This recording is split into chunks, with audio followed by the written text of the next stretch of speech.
Well, hey there, it's Dr. Kevin, and I hope this video finds you doing well.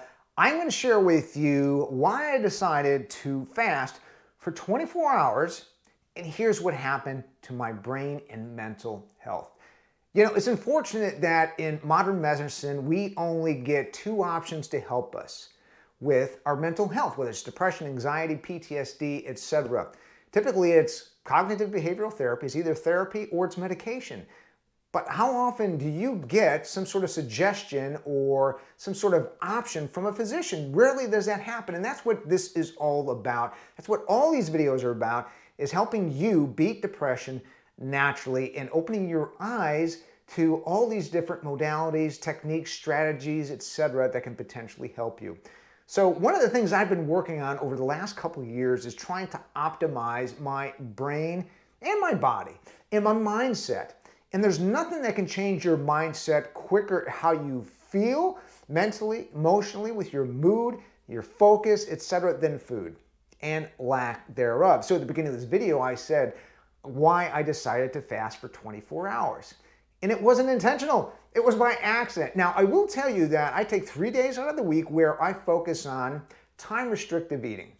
This is essentially when you focus on eating your meals within a restricted time window. For example, let's say you're used to getting up and having breakfast at 7 o'clock in the morning, right? And you have your last meal maybe at 7 o'clock in the evening. That's a 12-hour eating window, and essentially you'll be fasting for the other 12 hours, if my math is correct. Anyway, so the whole idea behind time restrictive eating and fasting is to shrink that window. And what happens is when you shrink that window from 12 hours to 10 to 8 to almost 6 hours, and typically my focus is to try to get it within 8 hours, having my first meal no earlier than 11 o'clock, my last meal by 7. So those 16 hours afterwards, my body essentially is fasting. And why not fast while you're sleeping, right? You don't have to deal with hunger pains, etc. But here's what does happen physiologically when you do fast. First of all, it helps with blood sugar stability. Now, eventually, you're going to be able to fast longer and longer, but I don't suggest you start with a 24-hour fast. It's not a good idea. Again, if you're used to eating in a 12-hour eating window, move that to 10 hours. So instead of having your first meal at 7 in the morning, work till 9 in the morning. That'd be your first time in which you eat. Because if you have problems with blood sugar, your body needs time to adjust, okay?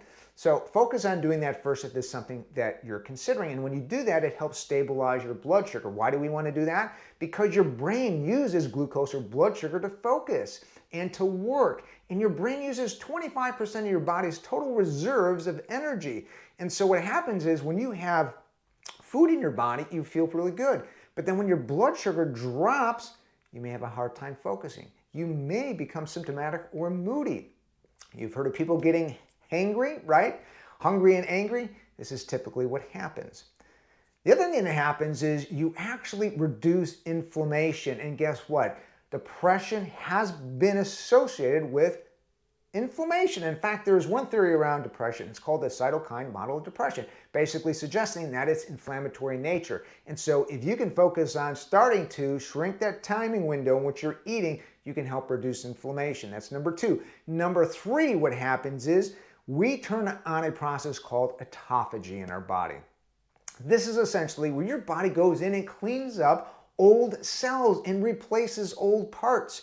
And it's kind of a cleaning up process, kind of an anti-aging technique, if you will. So that's 3 things that happens when you restrict your meals to a shortened window in which you're eating. Or if you're fasting for 24 hours, intentionally or unintentionally, like I did. So what happened was I was with my son and we were going to some of his basketball tournaments. Now I typically fast on the weekends, but I wasn't expecting it to be a double header. So I missed a couple meals, if you will. So I missed those meals, but you know what?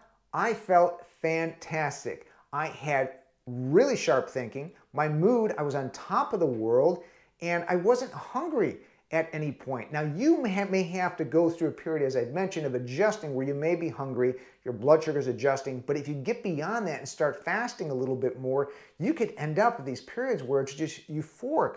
Again, great mental capacity, great energy in my brain, great mood, and I wasn't even hungry. In fact, I didn't want to eat because I didn't want the feelings to stop. Well, I eventually ate after that 24 hours. Felt fine afterwards.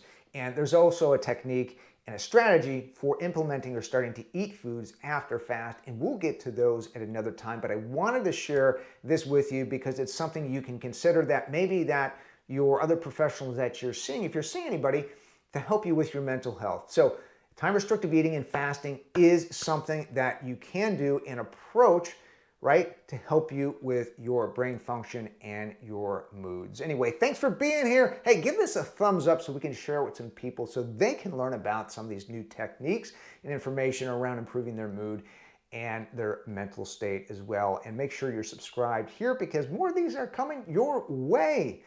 Hey, and if you need additional information, you can always go to my website, kevindobrinsky.com, and especially if you're interested in this food part, because there I have the Depression Diet Cheat Sheet, in which I reveal 5 trigger foods you should never, ever eat if you struggle with depression. Okay, that's enough from me. I'm out. I will see you next time, but until I do, I want you to eat well and be well.